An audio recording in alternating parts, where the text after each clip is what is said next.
प्रिय बच्चों, आज हम लघु कथा लेखन के बारे में बात करेंगे। लघु कथा लेखन क्या होता है?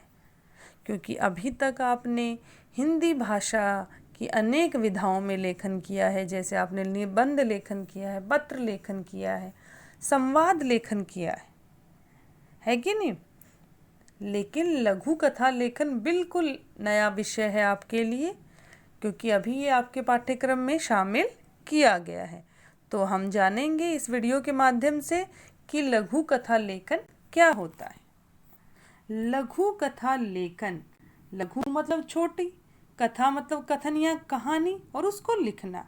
तो कहते हैं लघु कथा गागर में सागर भर देने वाली विधा है।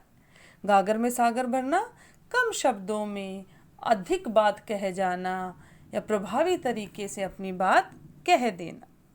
लघु कथा एक साथ लघु भी है और कथा भी है। तो ना तो ये अपनी लघुता को छोड़ सकती है और ना ही अपने कथ्य को छोड़ सकती है, कथन को छोड़ सकती है। यानी कम शब्दों में ही हमें अपनी कथा लिखनी होगी। यह कहते हैं यह उपन्यास का एक छोटा संस्करण है। इसमें भी वही सारे तत्व होते हैं जो उपन्यास में होते हैं, जैसे पात्र होते हैं, उनका सही समायोजन होना चाहिए, कथानक होना चाहिए, द्वंद्व और समाधान। लेखन के लिए सही कथानक का चुनाव बेहद ज़रूरी है। कथानक यानी छोटी रचना, छोटी कथा का चुनाव बहुत आवश्यक है जब आप लिखते हैं कोई भी कथा। इसलिए लेखन करने से पहले सोचें कि हमें क्या लिखना है और क्यों लिखना है, और कथा का शिल्प कैसा हो और उसका प्रारूप कैसा हो। कोई भी विषय आपको दिया जाए तो पहले सोचो कि आपको क्या लिखना है और कैसे लिखना है, उसका प्रारूप क्या होगा, ताकि वो पाठकों और श्रोताओं के मन को छू जाए, उनके अंदर एक जिज्ञासा उत्पन्न करे। ठीक है बच्चे? तो इसके लिए हमें निम्नलिखित बातों का ध्यान रखना पड़ेगा कि कहते हैं पहले कथानक, सही कथानक का चुनाव करना बेहद ज़रूरी है। कथ्य को कहने के लिए हमें एक पृष्ठभूमि तैयार करनी होती है। उसके बाद शिल्प, उस कथा विशेष को कहने के लिए भावों की संरचना करनी। फिर उसमें पंच होना चाहिए। पंच होना मतलब कथा का जो अंत है वो बहुत अच्छा होना चाहिए, और पंच में से ही निकला वह संदेश जो चिंतन को जन्म दे। लघु कथा क्या है? भूमिका विहीन विधा है। ठीक है, इसमें भूमिका नहीं होती है। लघु कथा का अंत ऐसा हो जहाँ से एक नई लघु कथा जन्म ले सके, अर्थात कि वो पाठकों के अंदर जिज्ञासा को उत्पन्न रखे।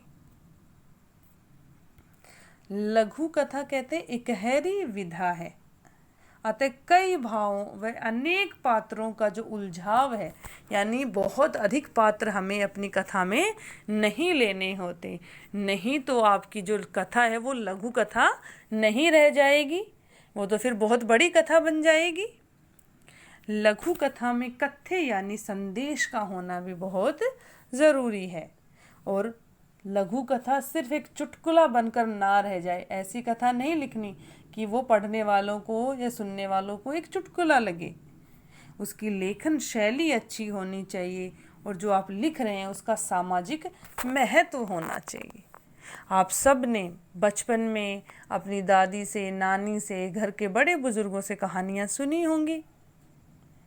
आजकल तो हमारे पास इंटरनेट है जिसके माध्यम से हम वीडियो इत्यादि देख के कहानियाँ सुन लेते हैं।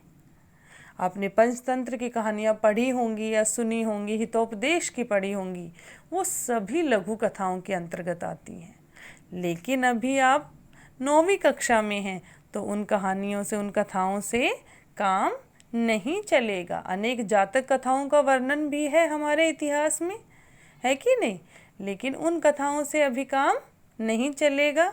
अभी हमें नए विषयों पर नई कल्पना के साथ कहानियाँ लिखनी होंगी, कथाएं लिखनी होंगी, और कम शब्दों में अपनी बात कहनी होगी।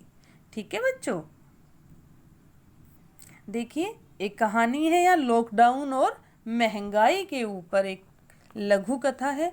लघु कथा में शब्द सीमा ध्यान रखनी है कि 300 शब्दों से वो अधिक नहीं होनी चाहिए।